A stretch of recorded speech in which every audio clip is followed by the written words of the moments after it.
নমস্কাৰ, আজি মোৰ ষ্টাইলত চিকেন কাৰী বনোৱা হওক। এটা কেৰাহীত তেল দি তাত জিৰা, তেজপাত, পিঁয়াজ দিয়াৰ পাছত পিঁয়াজখিনি ভালকৈ ভাজি লোৱাৰ পাছত তাত মই মাংসখিনি দি দিলোঁ। মাংসখিনি ভালকৈ ভাজি লোৱাৰ পাছত সোৱাদ অনুযায়ী নিমখ দিলোঁ। নিমখখিনি দিয়াৰ পাছত তাত মই আলু দুটা, বিলাহী, হালধি গুড়ি এচামুচ দি দিলোঁ।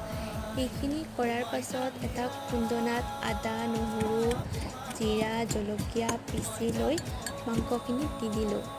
আৰু আমাৰ মছলাখিনিতো আছেই, চিকেন কাৰী মছলা, মিট মছলা, কাশ্মীৰী মিৰ্চ মছলা।